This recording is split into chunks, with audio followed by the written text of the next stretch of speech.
The Numinous Podcast with Carmen Spagnola.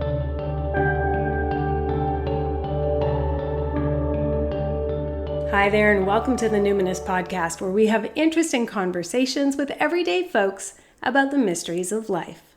This episode is a complement to Ritual and Practice for the Urban Homestead, a retreat I'm co-leading with my partner, Ruben Anderson, this fall 2018 at Hollyhock Lifelong Learning Center on Cortez Island.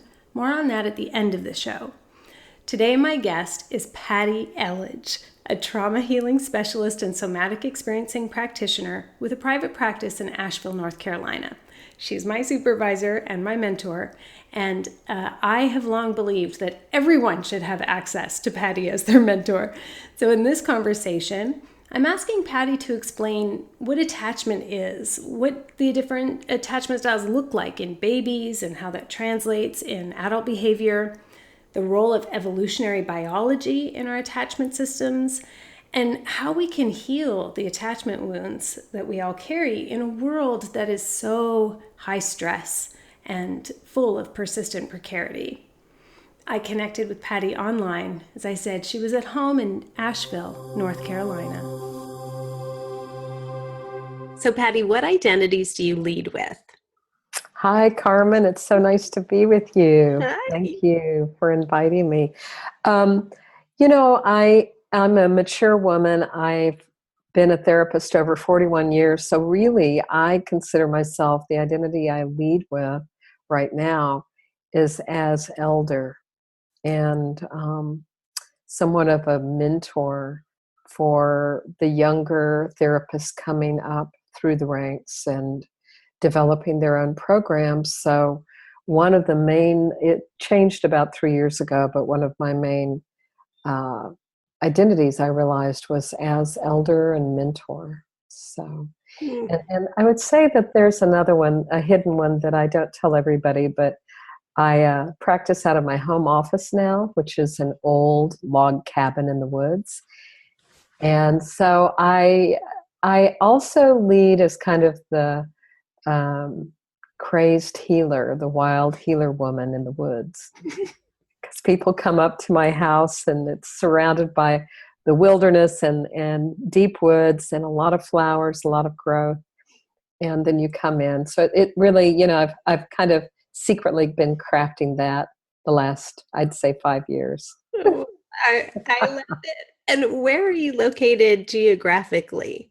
I'm in Asheville, North Carolina, which is in the Blue Ridge Mountains. So I'm on Sunset Mountain in Asheville, just outside of Asheville. I have black bear and wild turkey and coyotes and bobcats. We've all been sighting a lot of these all over. So I can. The picture is very vivid. I love it. Thank you. Yeah, good. Can you tell us a bit about the work you do as a trauma therapist? Yeah. I have been a therapist for more than 40 years, but about 20 years ago, I heard about Peter Levine's work. And Peter has been honored by the International Body Psychotherapy Association as kind of the pioneer who really landed that trauma is in the body and in the nervous system rather than the mind. And so it's not like talk therapy can rectify all trauma, that we really get log jammed in the body. And so my background is in neurobiology and in application of that therapeutically, working with the fight, flight, freeze mechanism. And then how the psyche wraps around that or is constricted by that. So that's my background as a trauma therapist. And how would you frame the work you were doing before you discovered this important somatic piece? What was your therapy like then? Yeah, I had been a child family therapist for a long time. I had spent many, many years studying neuroscience from much more of a top-down viewpoint, but the neocortex. So I knew a lot about language and cognitive processing. And I worked with children who had been born or because of some event, had some kind of a developmental trauma or developmental eruption or a stopping in the development. So I worked with children and families really on the floor, babies, toddlers on up, helping parents cope with this child that they didn't expect to have, kind of the at-risk child. And so during that time, my specialty again was very much social, pragmatic, and I was oriented a lot to Stephen Porges's polyvagal theory. At the time, we called it the theory, but and attachment. But we were working with it to facilitate growth and development and communication in a child, and helping parents accept who they were rearing in their home and the differences in their mind. And so my background was really with children and families. And because of that, later I did become an attachment therapist, but I feel like I took a lot of data in, looking at a lot of different families, how they raise kids, their gifts, the broad range of differences between families and priorities and strengths and weaknesses. And I did see the impact of child rearing, the impact on children. And certainly I worked with indigent families that, were in social structures of child protective services and things like that. So I also saw trauma early on and the effects on the developing mind back then. Yeah. Can you define for listeners for whom attachment, or I would also want to highlight the polyvagal system, or what was called the polyvagal theory back then. Can you define those terms and just paint a picture a bit of what they are and how they relate to each other? Yeah, thanks, Carmen. The attachment theory, there are a couple of ways that we can look at attachment. In Buddhism, we want to not have attachment to different things. We're not talking about that kind of term. We're really talking about something that nowadays we look at as we're hardwired to love and bond. We are hardwired to attach to others. And because we're in the mammal family, all mammals have that same thing.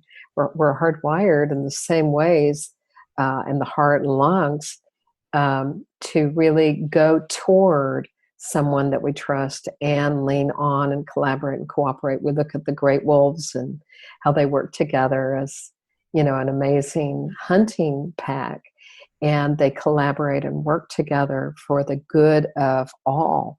And humans at the top level of our functioning, we're hardwired really to collaborate and cooperate. And attachment has that wisdom behind it. So it's really, when babies are born, babies naturally have this force of gazing out at the world, and attaching, whether they're nursing or being held or they've already been in the mother's womb, they can hear and feel.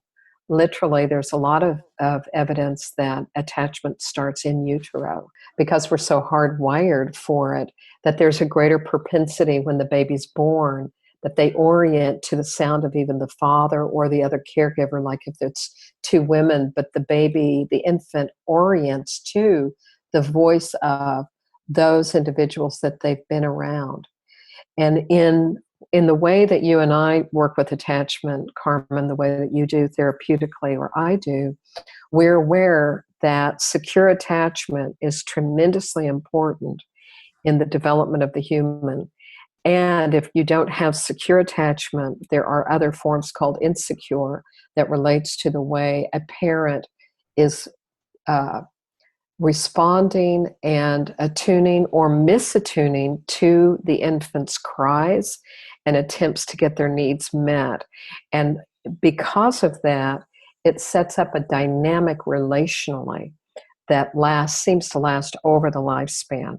But I don't want to say that in a in a doomsday way, that we can all, because we're hardwired for healthy attachment, we can figure out ways to heal even the earliest, most difficult attachment wounds. We can heal them over the lifespan by choosing and selecting healthy life choices and by learning about secure attachment. So I hope that I know that's kind of wordy. I don't know if that was clear. Yeah, it is clear. And in terms of the polyvagal system, I wonder if you can help those who might already, it's kind of like, listeners, everyone, we'll all just feel our feet and feel our seat, because we might already feel like, oh, I don't know that I had that feeling of attunement, that my needs were met then or now. And maybe you could then talk a bit more about the polyvagal system and how, on the one hand, we choose, but on the other hand, there's systems in the body that make it very difficult. But it's almost like going to the gym. We can get into good therapeutic relationships and build up the system in our body that helps us attach in a more healthy way. Can you bring that in a bit? Yeah, I love it. That's beautiful, Carmen. Absolutely.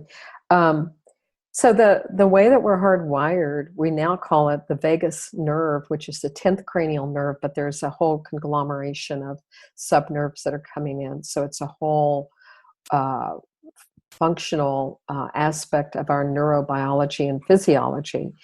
And we are hardwired for survival.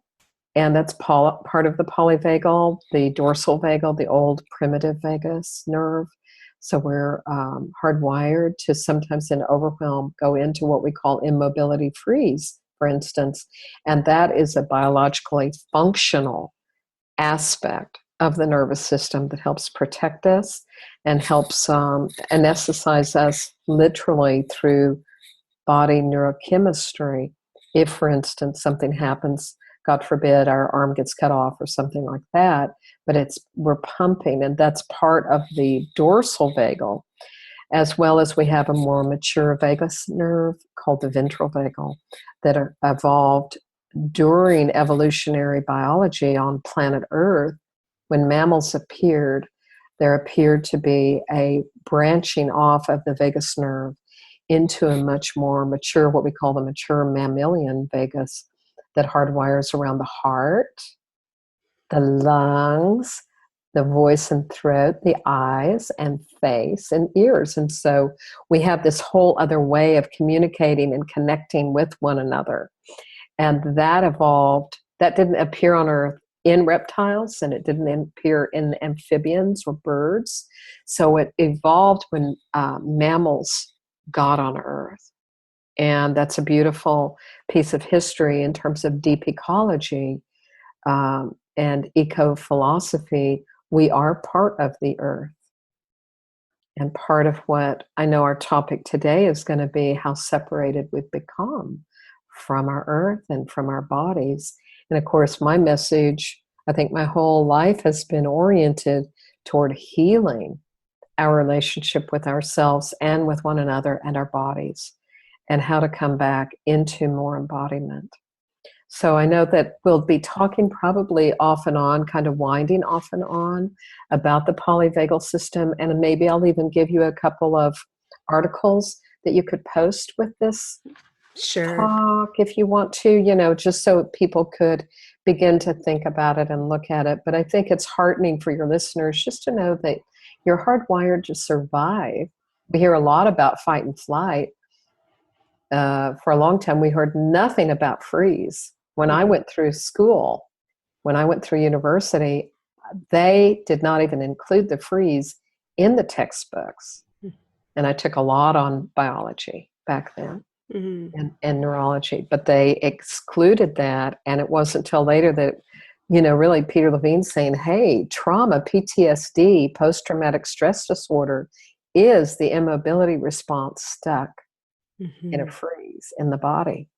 So. And now we're hearing so much more about, the comfort system, the tendon to befriend, the wired to survive in tribe, and Beautiful. collaborate and so this is what I find, as you say, so heartening and hopeful about attachment. Can you talk about the insecure attachment styles versus Yeah. the secure attachment style? And you work so Mhm. much with babies, and when I've learned from you, we've watched lots of videos of babies' facial expressions, like without sound, and just like noticing what their bodies are doing. And it's been so Yeah. fascinating for me to sort of distribute that to, adults still do those basic movements Yeah. of, like, the kind of dodge and, trying to Yeah. get away, that kind of thing. So yeah, can you talk about the different attachment styles, what they look like in babies, and then how that Mhm. translates to adult behavior? Yeah, and it's still like the love of my life is really how attachment evolves. I can see, when you ask that question, my own body just gets so excited. My face brightens up because I am thinking about the beautiful synchrony that really can happen in secure attachment if there's enough safety. Safety is the bottom law. But between a parent or a caregiver and an infant, the little infant sleeps a lot, then they wake up and they nurse, they cry some. And a lot of attachment, secure attachment, is related to how quickly do you figure out how to soothe your baby. So it's promptness and also attunement. So how quickly do you figure that out? And if the baby's crying and beginning to connect, how quickly can you soothe and come into connection with the baby? Because that baby's brain is an experience-based brain. So the baby is going to develop their whole regulation of physiology in close connection with the parent. So secure attachment, I'll just name some of the attributes, but it's predictability and reliability, being safe, being non-threatening, being positive, uh, kind of connecting in a way that shows that the adult has enough presence, and that they're not preoccupied with 1,000 other details, but when they're with the baby, they're actually there to interact. Also, welcoming and affection. We know that skin to skin contact is very important when we develop secure attachment. We want a lot of belly time. They call it kangaroo parenting now, but why would we call it kangaroo? We should call it human parenting. We are, that's how, what, in the old ways, you wore the baby. You just put the baby on you and you just went out in the fields. You did what you did because that baby needed to be near you. They needed to nurse with you, and then you needed to tend the fields or whatever. So the secure attachment style is developed through a lot of these kind of positive, interactive, finely tuned, like a dance, like an amazing synchrony of movement. In early development, secure attachment is not really about ABCs. It's not about knowing numbers. It has nothing to do with tying shoes. It has everything to do with the right hemisphere and the baby's right hemisphere. Attunement, which is a nonverbal world. It's much more in spatial, emotional regulation. So that's how the secure attachment evolves. And when we see a first grader with secure attachment, that little boy or girl or in-betweener, whatever that child is, that child walks up to the classroom. They may tear up a little bit to separate that first time from mom or dad. They may look back and have some tentativeness, but there's such a greater robustness of vitality and resiliency when that child enters the classroom than a child who has insecure attachment. And those listeners, if you are feeling kind of a gripping in your tummy because of your own child that you've seen, or because of, maybe your own experiences as a first grader, I just want to bring compassion again and say, I'm a therapist. I'm well aware that this thing called secure attachment doesn't happen everywhere. In fact, we think it's about 45% of the population, and actually may be on the decline because of the stress of the world and so many parents having to work to keep up and pay bills. But I want to bring compassion and also some, heartening news that, again, the attachment wound, if we, we're going to talk maybe a little bit about insecure attachment, but having an attachment wound doesn't mean that you've got that stamped on your forehead for the rest of your life.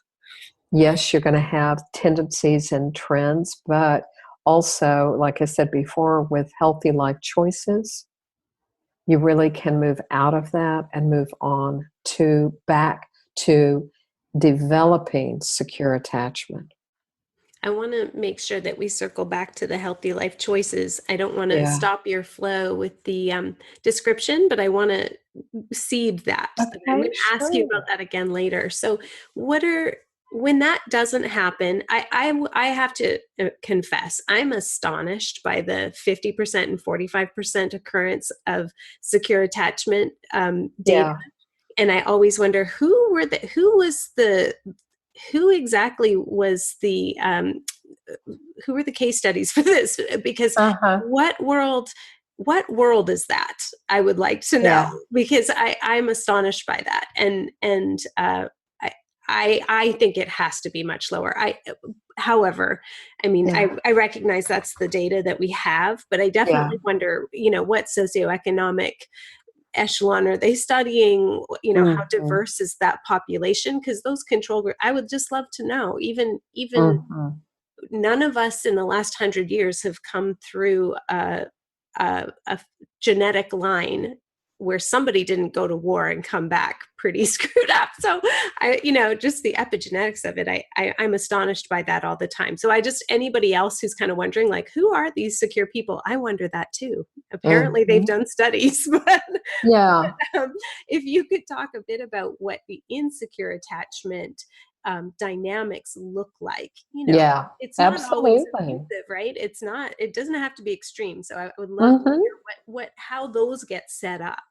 Yeah, they, way back, I think it was Mary Main and Mary Ainsworth and John Bowlby. These are kind of the early researchers. John Bowlby certainly is the father of the field of attachment. He coined the term. But there were these research studies with babies called the Strange studies, in which they put on a videotape and they'd record it and then analyze the baby's reactions. And the idea was the room had some toys, and then the parent would walk in, usually the mom carrying an 18-month-old, would look at a few toys and then would be cued, please leave the room for a few moments. So the mom would put down the baby, they'd walk to the door, they'd close the door and walk out. Every single baby, regardless of the pattern of attachment, would become distressed at the loss of the mother because it was a strange room. And then the idea isn't whether the baby becomes distressed at that moment. The real evidence or the interesting telling points are what happens upon reunion with the parent. When, the parent is cued, okay, go back in the room and go right back to your baby. So they're all told the same thing, go back to your baby. In secure attachment, the mother, usually what research was with a mother, female parent, but she would walk back in the room and walk toward the child. With secure attachment, the baby reaches up, is crying, holds on to the mother, and is soothed and quieted fairly quickly, and then resumes interest in the toys and in the room. So the baby will point then, after they're holding on to the parent's neck or arms, they will point to other things in the room. Even though they have little tears on their cheeks, it looks like they're soothed so that their nervous systems are returned to quiet, and they can then resume exploration. And that's very important in child development, because children's play is their work. It's how they interact with the world, whether they're climbing on stairs, stacking blocks, pulling, things apart. But we want that baby to feel safe enough to engage in the environment again. That's what it's all about. And in insecure attachment, when they were doing the studies, they saw, I'll just go kind of, Carmen, one by one. There are going to be 3 insecure styles I'll introduce briefly. The first style, not in any order, but the first style we'll call an avoidant pattern, so that when the parent walked back in, the baby who was distressed and was crying, the parent will go to that baby, but the baby may look away or show not a lot of interest in the reunion, which is curious. If that's their mom or, their parent, that is curious. So they're not distressed upon seeing her. They just don't go to her for consolation.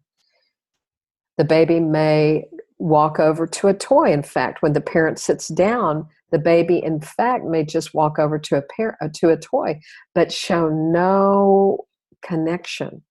That indicates that that parent has not been very helpful or useful to the baby, and that they haven't had probably the parent herself has not had enough of their own child rearing experiences as a youngster to really know about soothing, and they may, in fact, be raising the child to be more independent and more self-reliant and isolate. So the avoidant style has more to do with saying you're fine and kind of pushing the baby away, or walking away with disinterest, or showing harsh eyebrows when the baby's crying and seeking soothing.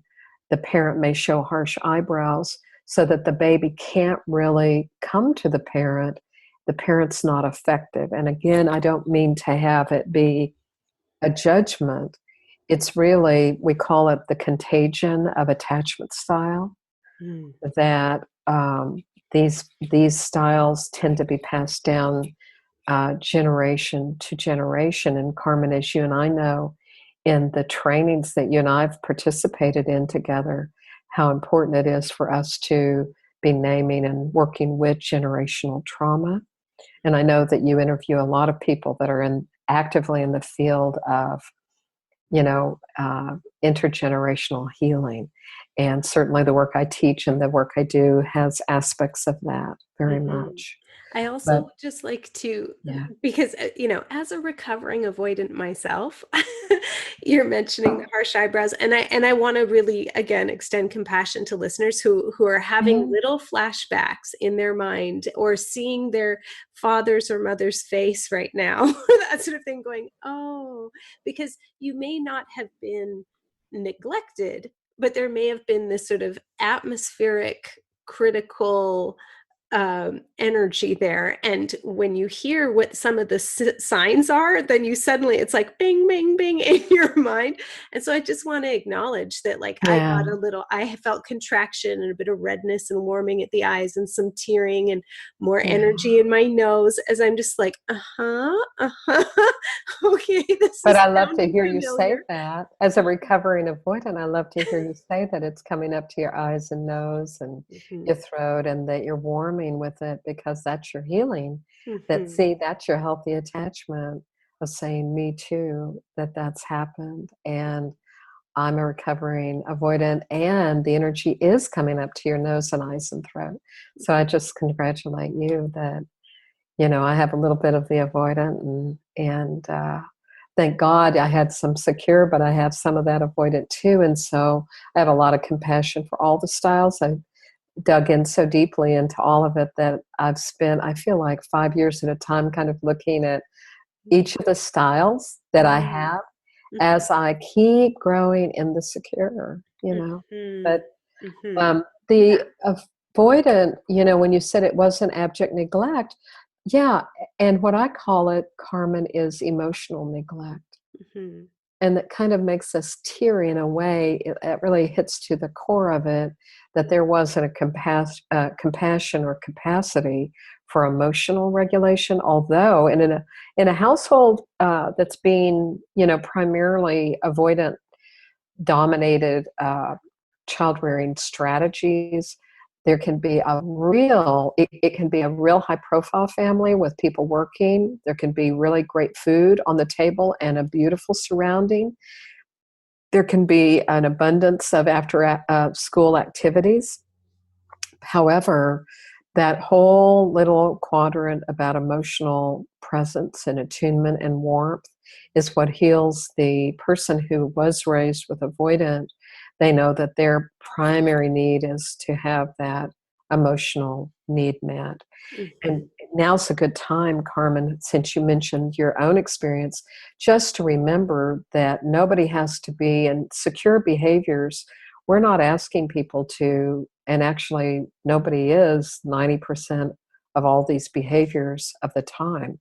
We're talking really that secure attachment can develop with about 32% onwards, that once you get to a certain level of 32% of emotional attunement or presence, you know you're in that green zone. You're in that green light, of okay, I'm moving toward that.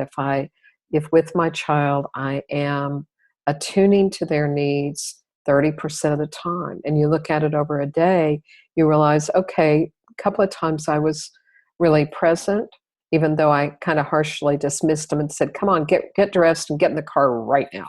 That'd be kind of something that tone of voice, is sort of something that a person would hear or say if they have the avoidance style, Mm-hmm. a little bit Yeah. like the sergeant, like.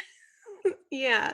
And that's Dr. Alan Shore. There's a great video of him on psychalive.org, I think it is, and it's called The Good Enough Mother. And it's going to help all of us parents who are like feeling Yeah, rising tension in our shoulders and I like know. clutching, but it's like, oh, but it's so busy in my life and I've got all these things, Mhm. and so I appreciate you bringing that Yeah. in. And also I wanted to um uh circle back just a little bit to the it's not just that the good enough parenting present, it's 30% of the time, that sort of thing, but one of the other ways that a person who sometimes I find that folks with an avoidant attachment style don't self-identify that way because, as you said, there's food on the table. My parents took me to hockey, they came to that sort of thing.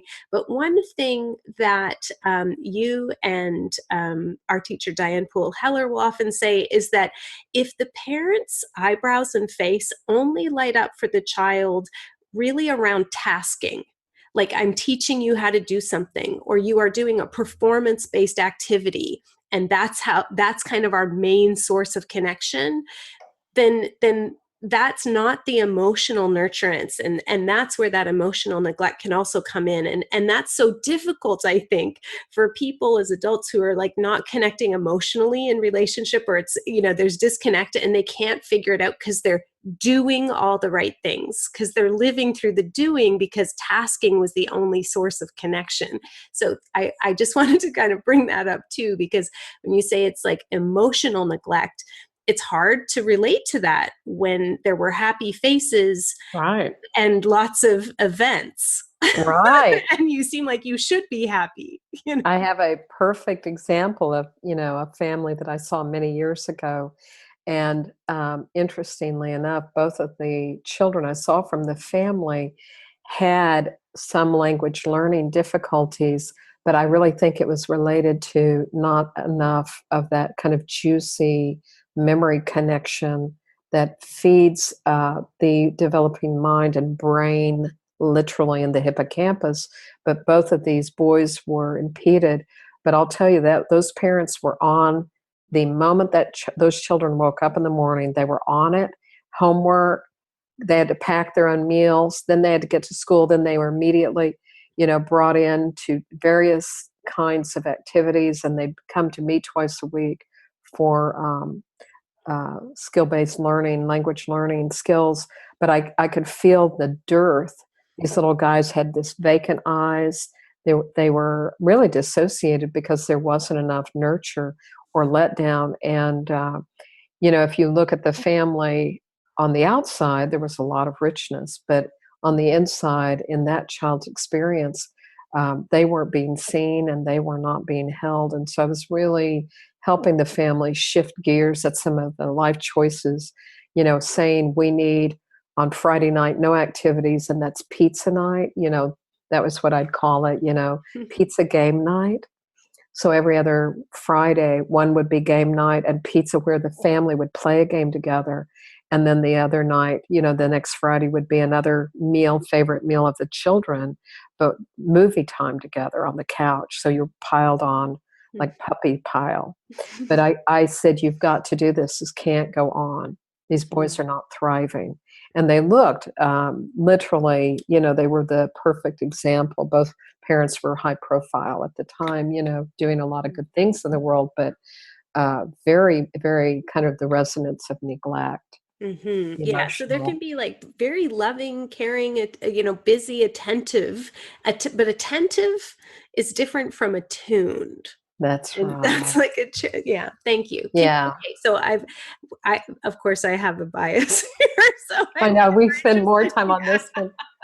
Okay. Sorry. It's Carry on with your flow with the other insecure styles. Sure. The next one I'll talk about, back to the strange study. So the mom and the baby are in the room, 18 months, and the mom is cued to please go out of the room for a moment. They go out of the room, but when they are reunited, they come back in. The baby's crying, as all the babies are, but the baby runs to the mom and clings and actually can't be soothed.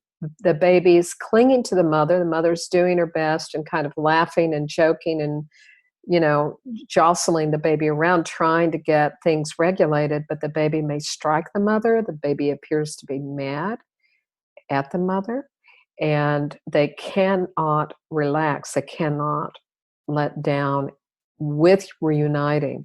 This occurs, Carmen, when it's called the anxious ambivalent or preoccupied style. This occurs when the parent has had just too many things on their mind to distract them, but they are very attuned at times emotionally to the baby, but it's less than 30% of the time. So the baby is used to, they get the good stuff and then it's gone. And the baby more and more finds him or herself seeking out connection just to stabilize. If they had just a little bit more, they could stabilize. But you can imagine when a parent is very preoccupied, maybe with a drug-addicted partner and not enough money in the house, the mother herself, we'll just keep saying the mother, it could be the dad, but the mother herself may feel a lot of worry and concern. She may burst into tears and come to the baby who she really loves, but can't quite regulate. The mom can't regulate herself, or the father himself turns to the baby, interacts really intensely with a lot of love, but not in a soothing, regulating, attuned way, kind of intensity, and then gets distracted again by yet another phone call or yet another, checkbook disaster, that these things happen in a family, and then that coming and going doesn't provide enough predictability for the child to relax in the relational field, and so the baby actually gets more anxious and angry. And it's very natural if you think about it, why the baby'd want to bonk the parent over the head upon reunion, like, you're back, here, take this, boom, I don't want you to leave anymore. Be here, be with me now, like Ram Dass's statement, be here now. But wanting that presence and wanting a bit more continuity and regularity.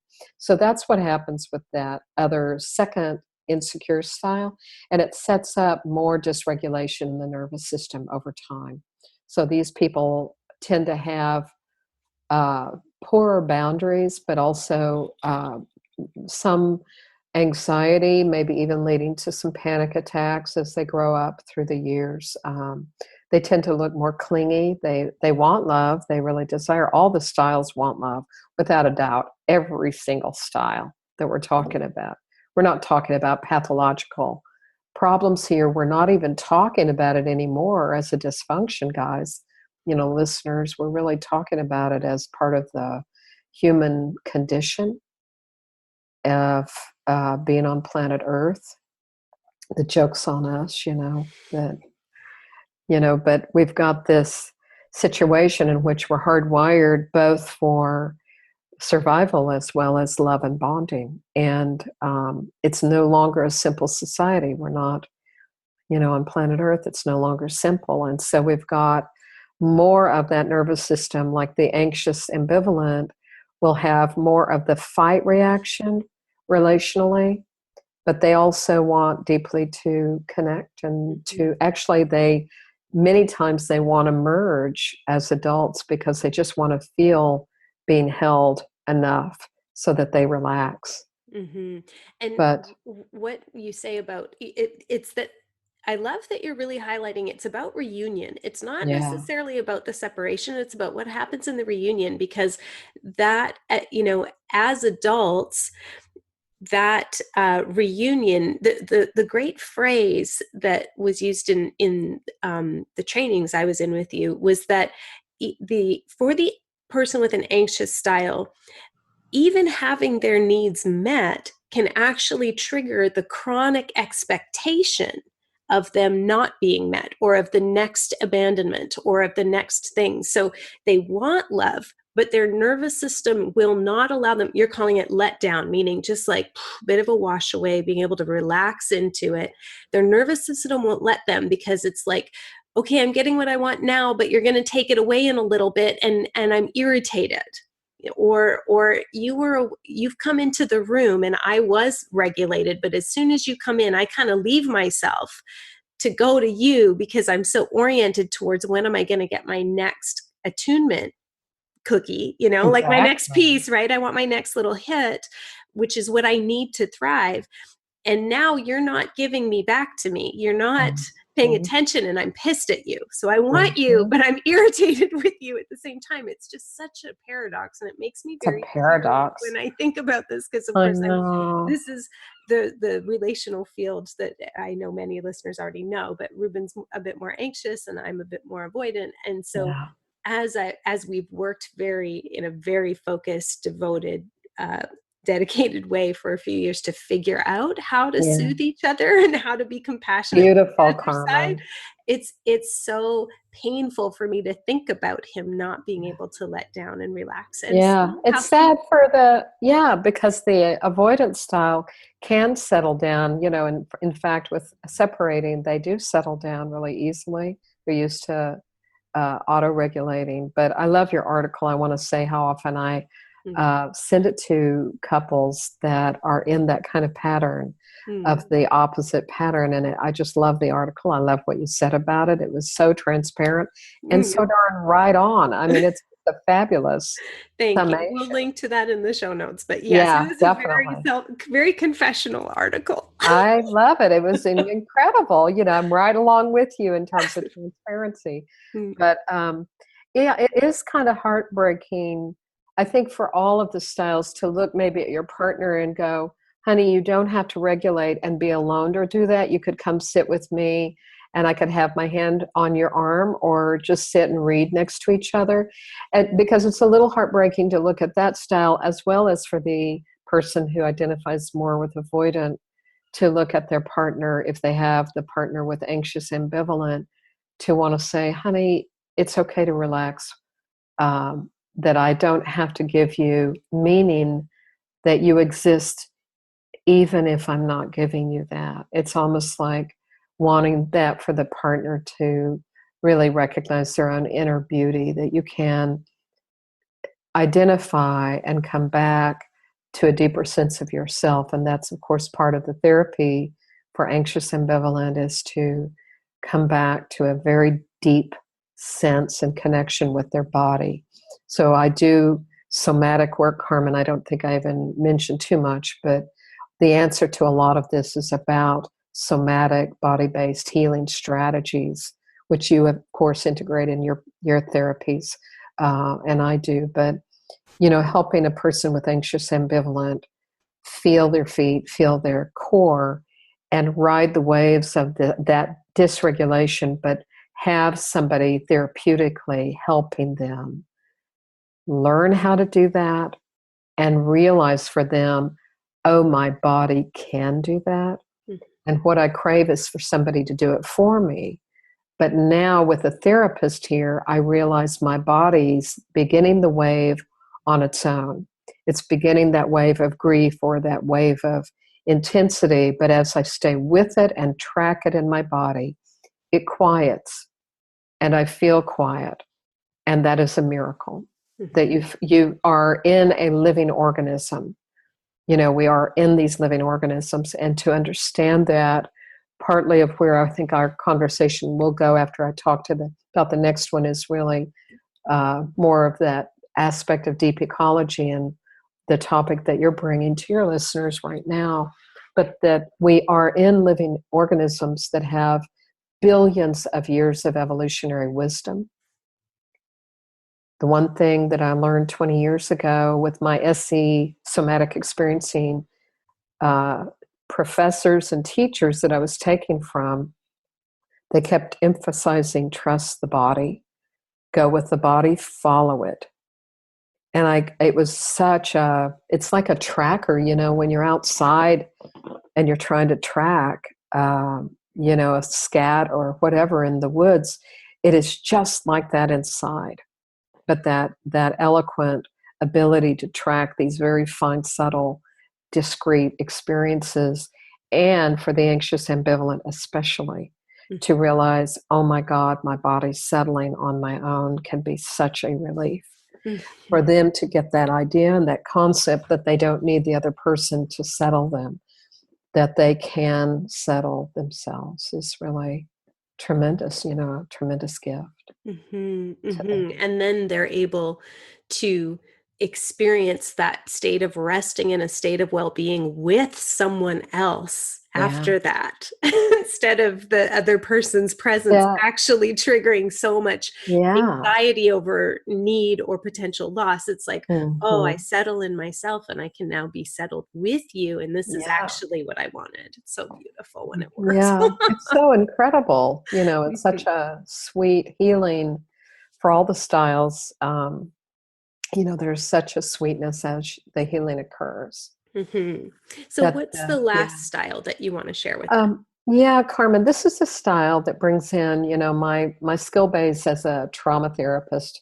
I'm a PTSD specialist, trauma specialist. And this style has a lot more to do with abject abuse and very frightening experiences in childhood. It develops in childhood where the child actually isn't just experiencing misattunement emotionally, or they're not experiencing unpredictability in that kind of coming and going of emotional attunement, but where the experiences are now chaotic without predictability at all, and are as a result of either true mental health disorders in the parent, or extreme states of fright and panic and anxiety, or rage that the parent is experiencing, and not predictably from what a child does. For instance, if a child knocks down their blocks 5 times, nothing happens. But in an frightening experience for this style, when a parent is already in a very disorganized state internally, and the child makes the noise, and then the parent screams at the child, runs over, jerks the child off the floor. These frightening, very, very abrupt, very quick state changes that are not related to the child's behavior, but are chaotically experienced. And we call this style the disorganized, disoriented, because it's very disorienting for a child. Children like to have predictability, and they learn how to behave in a household by pattern making. They learn that mommy always gets mad when I track in mud, so unless I really want to get her goat, I'm not going to track in mud. Mom goes bonkers when I do, or But with this style, the last style, we see it, in families where a parent has a diagnosable disorder like borderline personality disorder or bipolar that's untreated, or their own states of extreme stress and PTSD. So could it also be that I'm just thinking about the listeners who might not be able to cast back and diagnose what it was, because maybe it was intergenerational or something like that. But their Yeah. parent could have been an angry alcoholic. So there's some Yeah. alcoholics who are just kind of happy and not present, but there are some that have this unpredictable. So or That's maybe they right. don't have an addiction, but they have anger That's management right. That's issues. exactly right. And things that That I those, think, normalize yeah, culturally. It's like, oh yeah, I had an angry drinky dad who had a temper, yeah. or it could be, sometimes there's even more taboo, I think, if your mother was angry and violent. So Mhm. she has the public facing persona of Mhm. people like loving her, she's a respectable member of society, but then privately, could get out the wooden Mhm. spoon or the belt too much, that kind of Right. thing. Mhm. Exactly. You're Too much, really I right mean, on at it. all, sorry, I should Well, it's too much of a time. But the idea that these kids can't go to the parent because the parent themselves become frightening. So the parent becomes the threat. And so, in terms of attachment, if we're hardwired to attach and go toward, you think about, the strange study, going back there again. So here's a parent walking in with a child with this style. They put the child down, there are toys in the room. The parent's cued, now go out of the room for a few moments. The parent closes the door. The baby still cries. They're distressed. But upon reunion, what happens with this pattern is that the child tries to approach the parent, but actually trips themselves, and you see the child fall. Or the child will actually, instead of as they're approaching the parent, they'll turn around and try to back up toward the parent.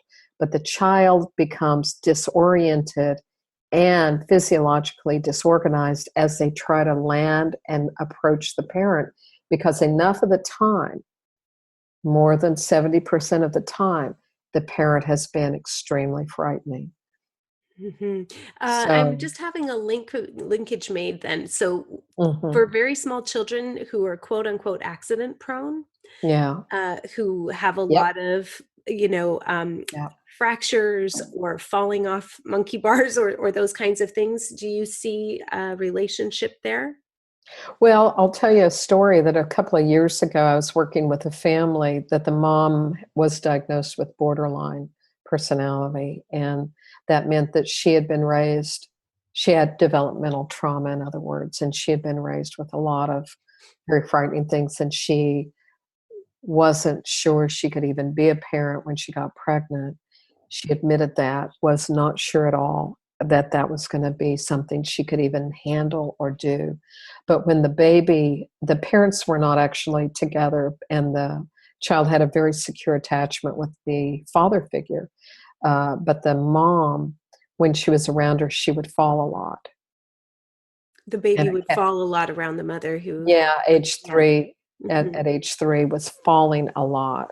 mhm. And we knew that that was when Dan Siegel in his work, he talks about using the hand as the brain, so the brain stem, the midbrain, and then the neocortex. But in fear, the top of the brain pops off with that amygdala fright response. Well, this parent had been frightening enough, apparently, that the child, every time she got around her, because of the mother's high states of disorganization and dysregulation, the child would stumble and fall a lot.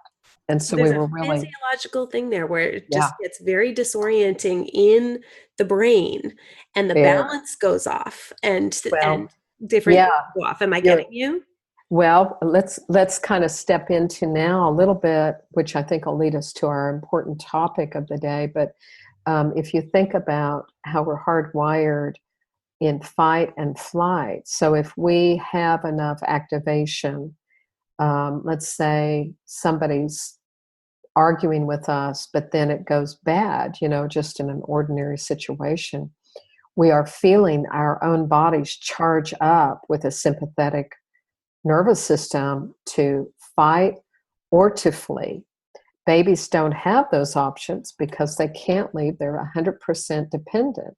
So that third option of freeze and mobility begins to happen. And so when we're talking about falling and tripping, we're really talking about aspects of freeze relationally as proximity occurs.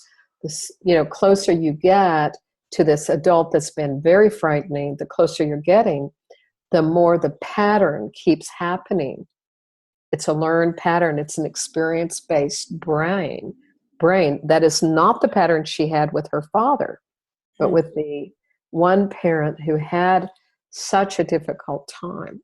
She was easily, she would go into fits, like real splitting of the brain and real splitting emotionally, real frightening state changes. So that baby was going with proximity into immobility freeze.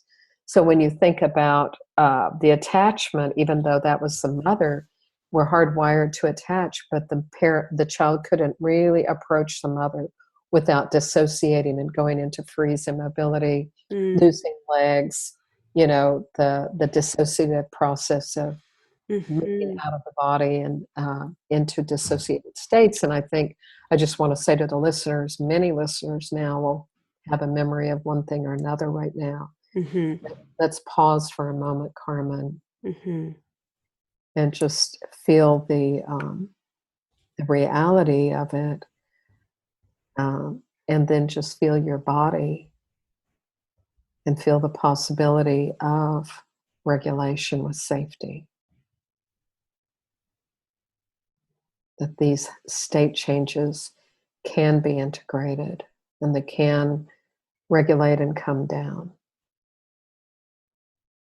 It's very upsetting to hear about this news. It's very, I'm used to teaching it, but I also am very aware of the impact of my words on listeners. So, yeah. Thank you. Yeah. Slowing it down so it can be assimilated.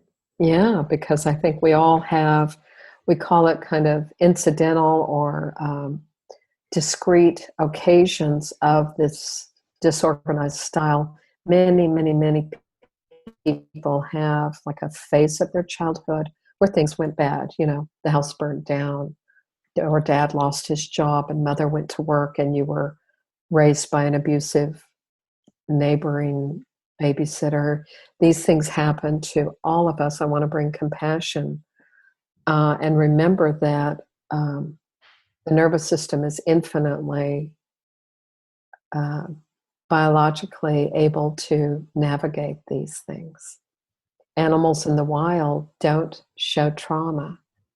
And so I want to just say that you too are an animal and we need to rewild you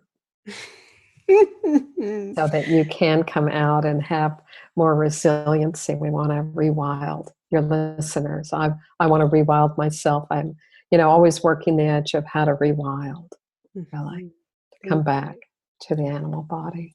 Thank you. So now that we all have an overview, a basic overview of attachment, what it is, and our styles, what do you think is relevant about attachment when it comes to living in the times that we do, particularly in terms of all the stress that we can feel about climate chaos and economic precarity and social change? How is attachment relevant to that? Isn't it just completely relevant? And doesn't it say a lot about why we have such high opiate addiction? People are in pain. There's great suffering. The whole topic of your series right now is on both outrage and grief. The most important aspect that I could ever say is that, we need safe places to go together and share these experiences together without crosstalk, but in groups of 10 to 20 with safe holders of the environment, like yourself or myself. And we, of course, need our own groups that people are holding for us. But we need safety to come back and be able to tell the truth about what is happening. Many people are, as you know, Carmen, I know you know this, with great frustration, are blind to it right now. There's a whole huge amount of the population, not so much in Europe, it seems like, In other parts of the world, it seems like they have their eyes wider open. But, our country, it's taken us to this point to be able to, for any good percentage of us, to be able to open up and widely see, my God, we're on the brink of disaster. Mm-hmm. Yeah. Mm-hmm. Mm-hmm.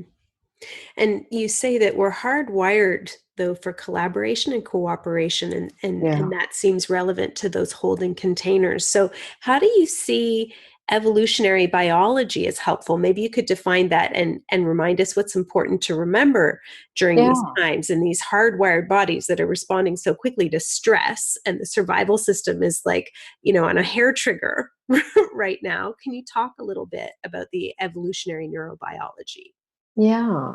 So if we're hardwired and we have these things called mirror neurons. So for instance, right now you and I we're activated, but we're talking. And so we're moving the energy, we're connecting. And so it's actually quite dynamic. I feel that between you and I. Mm-hmm. And that's what we want, is to stay on that edge of where we're able to share and talk realistically together, but keep working toward that feeling of being heard or connecting. So right now, if we listen a lot to the news or read a lot, some of us are compulsive about not wanting to miss anything. And I admit that I'm one of those. I will read articles and then realize I'm getting overwhelmed. And I think that's one of the things to know about neurobiology, is to begin recognizing when you begin feeling overwhelmed. Right now, we're not at the place where we're all running down the road with our hair on fire. We're not, well, actually, some of us are in California. On the West Coast, there's a bunch of us that are running down the road with their hair on fire, literally. And then there are people in Florida that are running down the road with their, lungs on fire because of the red tide. But, those of us that are witnessing that, it's very activating and very disturbing. And I think I'll just mention one of the people I've followed for years, and I know you have too, is Joanna Macy, one of our grandmothers of deep ecology. And what she had termed it some years ago as the Great Turning, where it was getting to the point where it wasn't looking like we could turn back. She calls it going toward midnight. And that term, headed toward midnight, is referenced in a lot of different topics. But, we're approaching this moment. Some of us, are in it right now. And the great wave of humanity that's moving on Earth right now because of these ecological disasters. We have the human flow happening, where there's large masses of humanity moving. And, when we think about this, just for me right now, I just feel the grief of the living on Earth at a time when this is true. It's tremendously moving. And what's important is to have the capacity to grieve, and not perhaps do it alone, but to do it together. And also, rage and outrage in a good way helps us keep mobilized in the joints.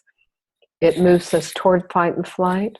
But if we stay too long in that, we may be ignoring the deeper tone of grief. And the grief brings it into the heart. It brings it into the humanity of what we don't want to lose, what we realize we are deeply a part of. The earth is the larger living body. We're like a cell of that.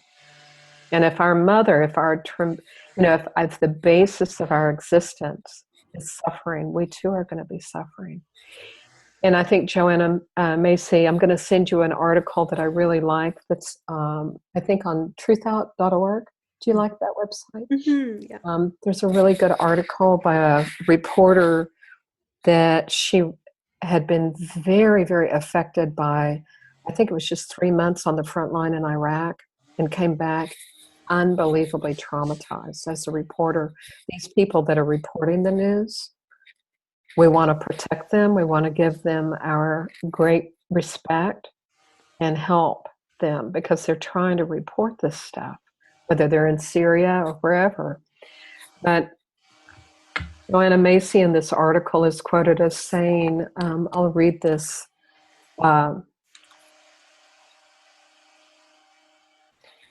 She says that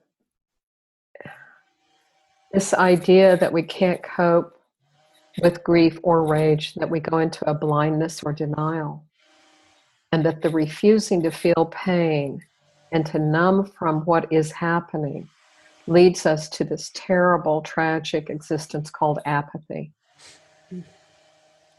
And that the root meaning of the word apathy is to refuse to suffer. And if we are refusing to suffer right now by taking opiates, having extreme sex addiction, workaholism, that will lead us further into this decline relationally. And that we have, the one message I wanted to say to your listeners is that we want to gain the capacity to learn how to grieve together and how to be heard and get in groups and communities to form the community groups in which people gather and sit together and share their grief. Joanna Macy had she developed those circles. I forget what she called them. The work that reconnects, and I can't remember. The work to reconnect. And I think they were large groups, and probably I've heard people report that it was so overwhelming. But and I think that my style is more small. My style is more groups of 20 to 30 at the most. But and then if I'm regulating everybody, we are all on board together. But what we learned, what Joanna Macy in this article talks about, what I know about from teaching trauma healing workshops and attachment workshops, is that when people have a chance to share and feel, that experience, because of the nervous system and the neurobiology, it doesn't last forever. If they actually stay on it and stay with the body, there is a rise and a fall and a relaxation and a coming back together. And what we can find is that we can actually come back together as a collective, as a group. And that, if I have anything to tell your listeners, that's what I hope for all of us. That's what I want in my life. That's what I want in your lives, is a way, preparedness is one aspect of it. And then this sort of resiliency within your body and collectively with your small groups, learning how to do this together over and over, and even doing it now. That's what I would call preparedness, learning how to do it now. Because we're going to need this muscle really much more, Thank you for saying that. How much of your clients' stress and anxiety symptoms do you believe are environmentally or culturally related? Like, they might come in having a relational problem, but I'm curious how much you kind of step back and you are seeing the larger constellation.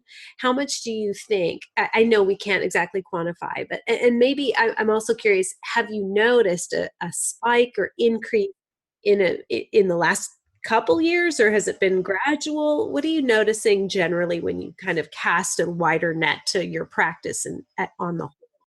And my population, Carmen, the people that come to me for treatment have PTSD. And so I'm seeing a certain group of population. Also, there are ones that want to be back in the body and believe in the work. They don't come to me if they think that the head is the way to go, or, Right. that they're really not in my practice. But this group, they know I have an open door policy that basically they can come and go as they need. But certainly I would say, I'll speak for myself, that after the last U.S. election, there was for me, a whole big turning internally of increased stress reaction. And I noticed that right away, that it triggers some huge things in terms of patriarchal rule and a denial of the feminine, and a denial, in a large sense, the feminine, which is earth, emotions, connection, children, education, families, health, well-being, all of that is included. And so that, I think that my own activation got up really high, but then I saw a lot of people coming back into my practice. I try nowadays in my practice, I actually try to name it. And because sometimes what we say is we say name it and claim it.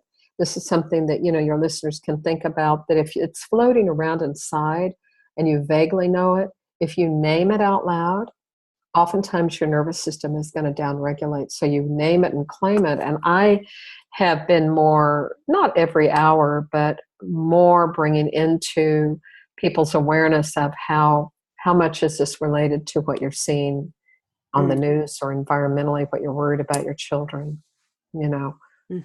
How are you doing with that? It's quite stressful times. These are extraordinary times.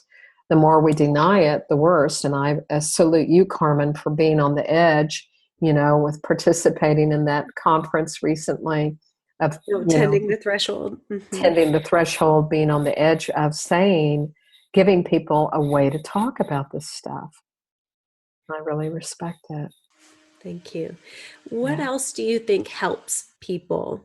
There's the naming and claiming. There's grieving and togetherness. Without the crosstalk, I want to lift that up again, that it's about being seen and being a good witness. Sorry? Being safe in a group to share. Yeah. What else helps us in terms of our personal, for listeners who are like, but what can I do right now? Patti, what can I do? I think, if I were your listeners, I'd really start reading some of these really great pieces of literature on interbeingness. Interbeingness and interpersonal neurobiology. And if you just Google search those words, you're going to find a lot of information about it. Sometimes we get logged into, what has the President of the United States, 45, what's he decided to do today? And I want to highlight, today he called off the military parade, which was going to be $94 million. And I was just feeling the hallelujah moment that we didn't have that nonsense. If we give that money, if we do anything for veterans, give it to them for health and well-being, for mindfulness training and embodiment and healing of trauma, without a lot of judgment, which the military at some level is known to do, which, there's a payoff and a benefit to not claiming that you have trauma for veterans returning from active duty. So anyway, but, I think that being able to read the right material and really focus on, get your mind oriented. They called it positive psychology, but I don't particularly like that term in the reference that we're talking about. But I think the idea that we want to pendulate, that if we get riveted on the negative, we know we're entering fixity and immobility. So we want to pendulate our mind, and our mind will come to the negative, and we want to be able to come back to what is good. And these tiny moments, I think I'm particularly adept, because I used to have PTSD myself. That's how I entered in not totally, but somewhat entered Peter Levine's training, was I wanted healing from my own extreme PTSD that I was experiencing back in the late 90s, mid 90s. And I wanted healing and I got healing. It was wonderful. But that program of pendulation, of realizing you want to move your mind to this positive, small, minute, positive, exquisite moment or relationship or experience or location, if you can focus on it, your body is going to downregulate and your body's going to start relaxing and discharging. You want to learn how to do that. And that's part of the goodness of the only reason it works is that we're built to pendulate. Our nervous systems are already that way. Mm-hmm. So that's what I would say is learning more about interpersonal neurobiology, Mm-hmm.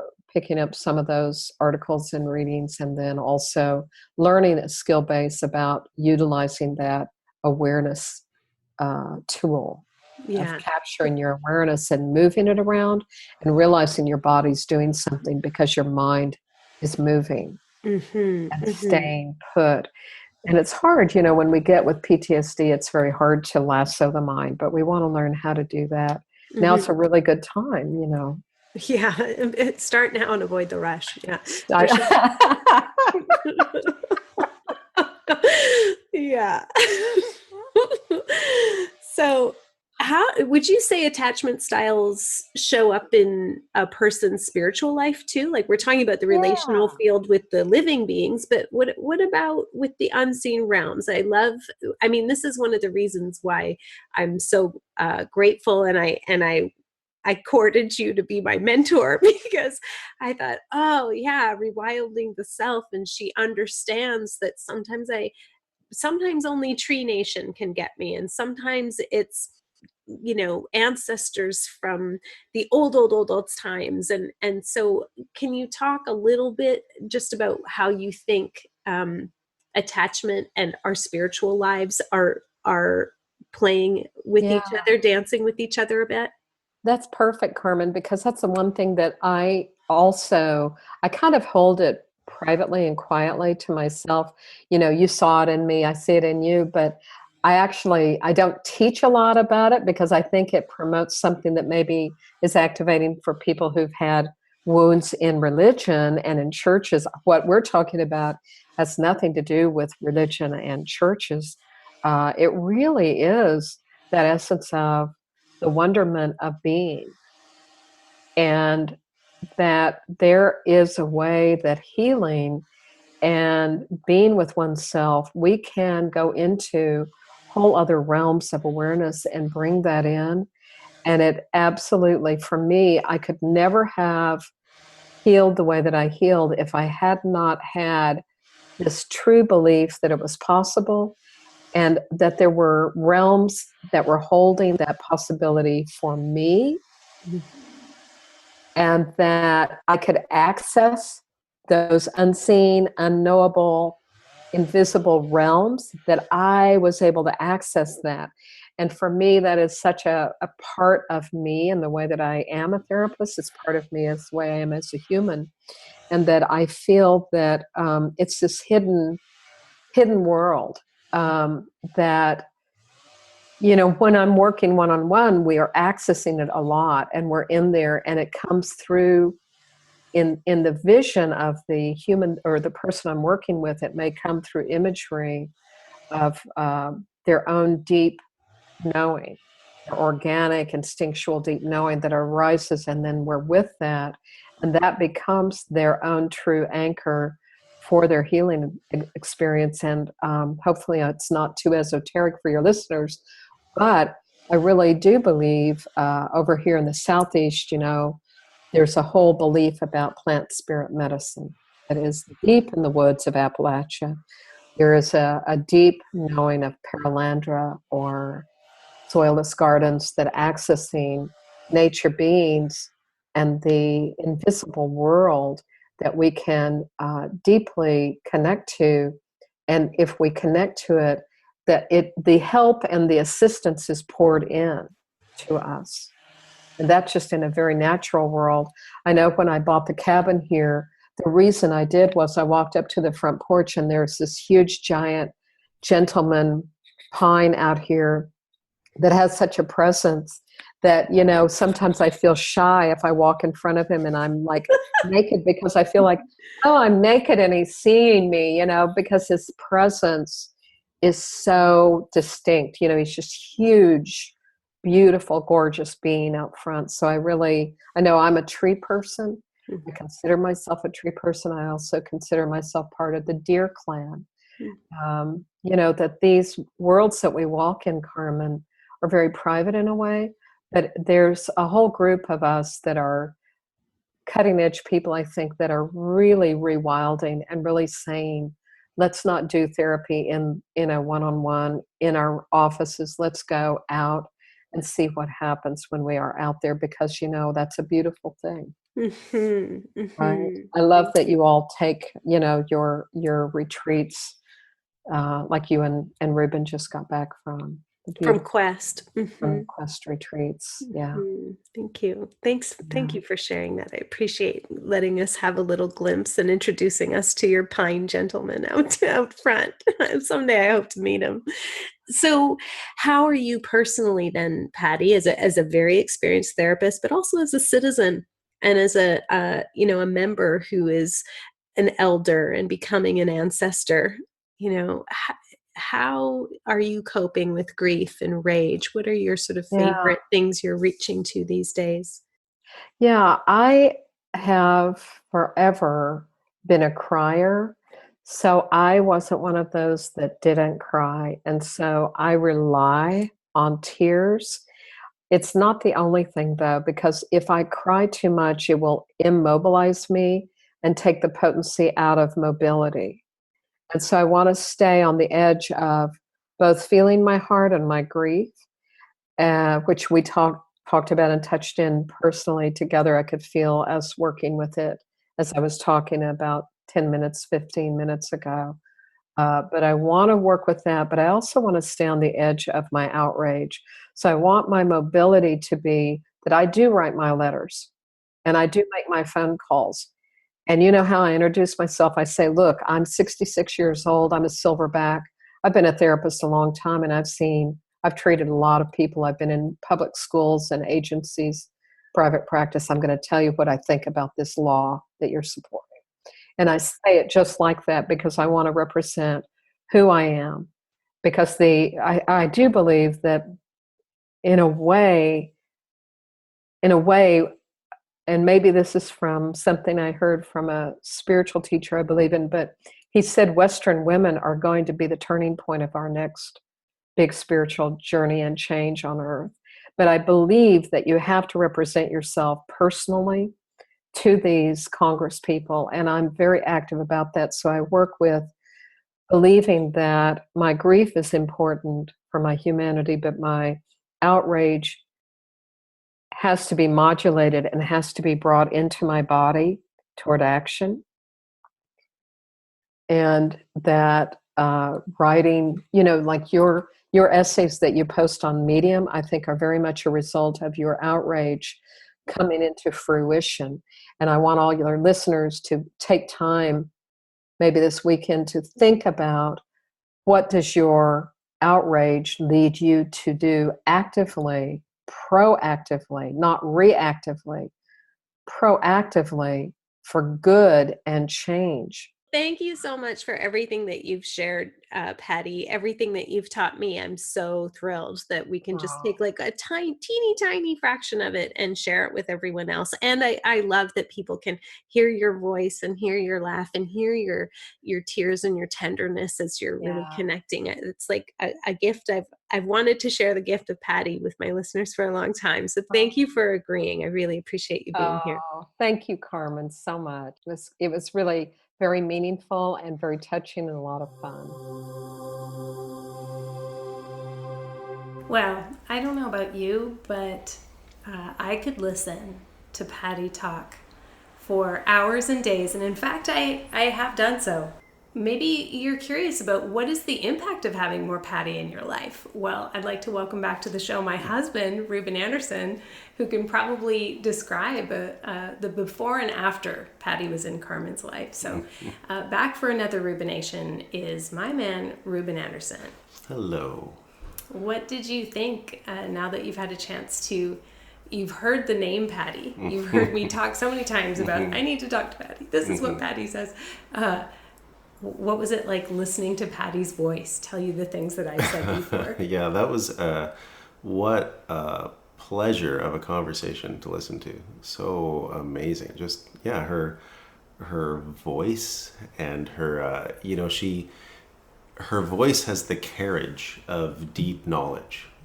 And so it's just like, you can see her voice walking with great confidence. Like it's just it's incredible. Great care too. Yeah. She's so full of care and love, and you can hear it in my voice as I'm speaking with her that I'm like getting all melty. She's doing it all the time. She's doing attachment and attunement and presencing a secure base all the time.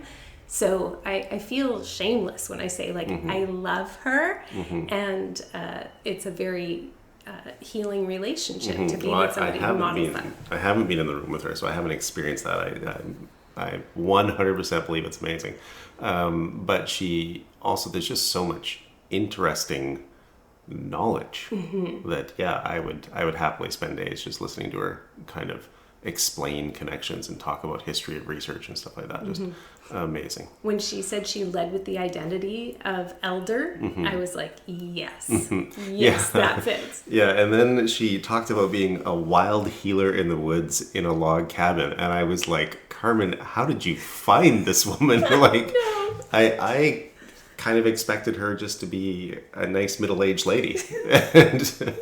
But I found the best. You found the wild healer in the woods for me ever. Yeah, and then later she said, "You two are an animal, and we want to rewild you." Like, wow, it's, you really found your mentor here. I love that she said she worked with children on the floor. Was this little phrase she had, and it's just she uses that a lot. Right. She describes her work as that kinesthetic, that physical. Right. I was on the floor with babies and their parents. Yeah. I kind of reacted to it just as someone describing their work. Like a bus driver might describe, I don't know what, or, or a bricklayer might describe something, it was just like, it gives such kind of a physical sense of what she does in her work. So that was really neat. Yeah, I'm really glad I got to share her with you. And then in terms of connecting the dots to say why we're gathering at Hollyhock, or why I wanted to have her on to talk about attachment, and why I feel this is so critical in terms of a life skill that we need to start to nail down pretty quick. We have to be able to become well practiced and experienced with as the world continues its slow decline to deindustrialization and the persistent precarity and the high stress. I felt like Patti could just connect all the dots really well for me. Did you feel like that was connected? Yeah, I didn't feel like she was trying to qualify there. Like, I thought she was pretty assertive that this was a really critical skill in times of ever increasing tension. So it was I thought she was very clear about that. And again, it was like, where did you find this woman? Where did I find the perfect person? God gave her to me. Yeah, amazing. You said that Ruben can attest to the before and after of Carmen, your work with Patti. And with Diane Poolheller, when you went for the training, it was like I think of it almost as being two marriages. That it was transformative in how you treated me, and in how, and kind of setting me also on new work and kind of new explorations in my own healing. So. It's really been, it's been absolutely pivotal in both our lives and in our relationship. So thank you, Patti. Thank you, Patti. So and a very complimentary conversation to the episode released a couple episodes prior, where I was talking with Matthew Remsky Mm-hmm. about attachment and high demand groups and community. So I just found it so lovely. I feel like if you follow the thread of community and how we be together in times of persistent precarity and collapse, these were very complementary conversations. Yeah, so I didn't follow the thread of community. I followed the thread of compassion, which I brought up with Matthew Remsky again. But let me dial that back a little bit, because I wrote down Matthew Remsky, but before that I want to set it up a bit. So the thing that twigged me is that she talked about videos of babies without sound. And so, right from the beginning of our relationship over 9 years ago now, we noticed one of the things that we loved and probably drew us together is that we had this middle ground between us, and we were each exploring different areas that had this great commonality or crossover. Around environmental, around sustainability? No, more around like the subconscious. So, around the subconscious. Yeah. So that's always been kind of a thread through our relationship. And so again, can I contextualize that even more? You were coming at it from a behavior change perspective with municipal systems of policy and government.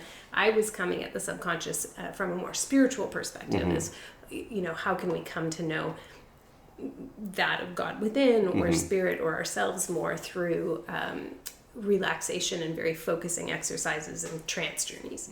Yeah. And so, so you were looking at trance journeys, and I was wondering if we could hypnotize people to recycle. And the common ground is this sort of like the depth of the subconscious, and how do people behave? What is our motivations? Where are our deeper journeys? So yeah, we found this common ground in the middle.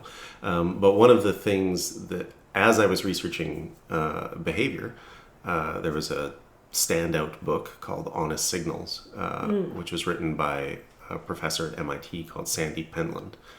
And what they did was they did a bunch of recordings. They hacked cell phones so that they could record all sound and all video 360 degrees. And they could map what was happening around people when people made behavioral choices. And so then they could start to pinpoint the behavioral triggers, the thing that would actually cause the behavior, instead of the reason the person gives for the behavior, which are usually two totally different things. But another example they gave in there was of showing clips of teachers teaching to students. So they would show a clip of a teacher at the front of a class, 30 seconds long with no sound. So this is the baby connection, right? And they found with 80% accuracy that people watching this video would rate the teacher, like give the teacher sort of a teacher's performance review, 80% accuracy as to the actual teacher review they got at the end of the semester. Wow. So 4 months of teaching students gets you this teacher rating. 30 seconds of watching you teach with no sound gets you almost the same teacher rating. Right. So that was speaking to sort of the depth of our communication. Well, and what Patti called, she said, attunement is a non-verbal world. Yeah. What a great line. Yeah.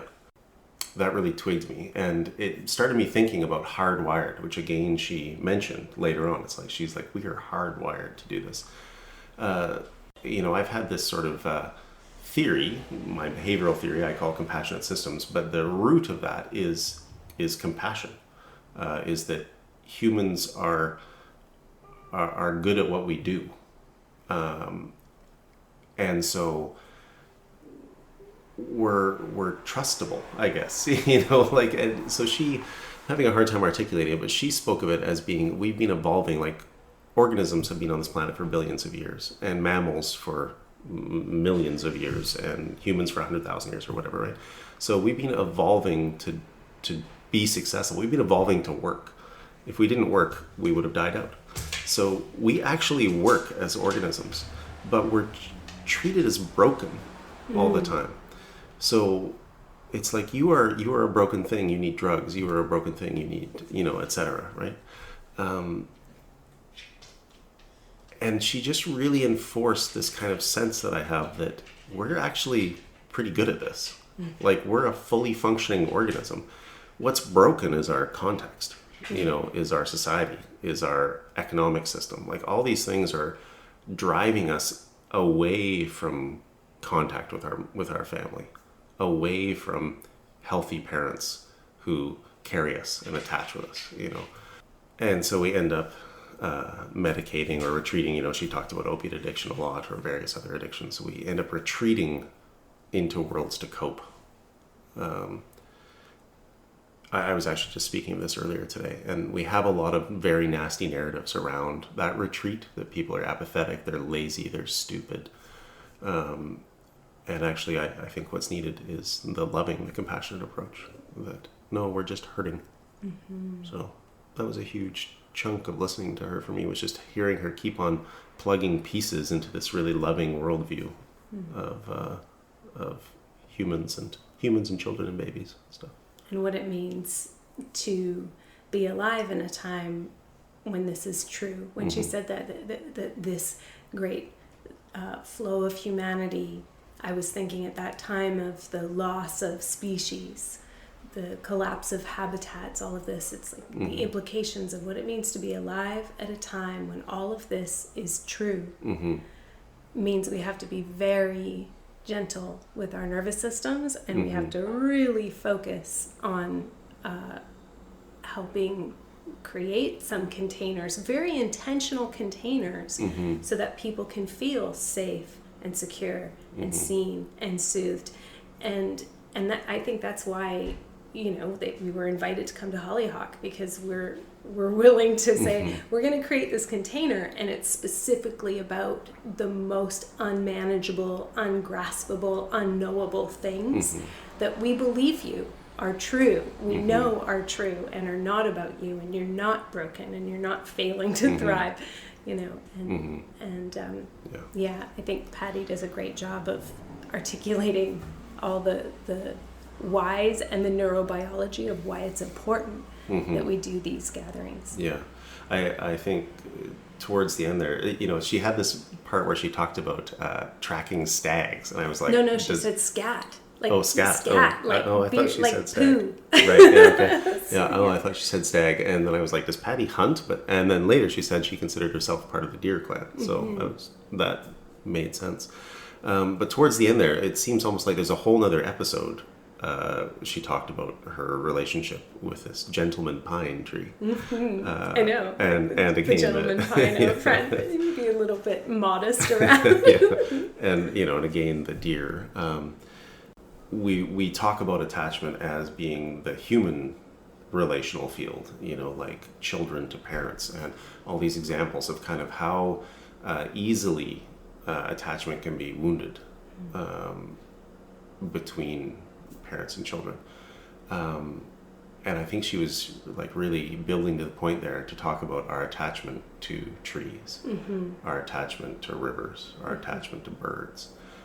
Certainly, there's a whole field of ecopsychology that is looking at that and finding these wounds. Like, so, last week there's this, for the past 3 weeks, essentially, there's been this outpouring of grief over this orca mother carrying her dead calf for 1,000 miles over 17 days. We are not looking at that as just like some wind up robotic automaton, right? We are attached to this creature. And it's everything right in us, wanting everything right. We should be attached. We should be grieving together over these things. And it's sad that we have to make such an effort to take our therapy out of the office and out into the natural world. It's sad that we have to create really specific intentional containers to gather together in groups of 20 and go to the natural world and really connect with spirits of place.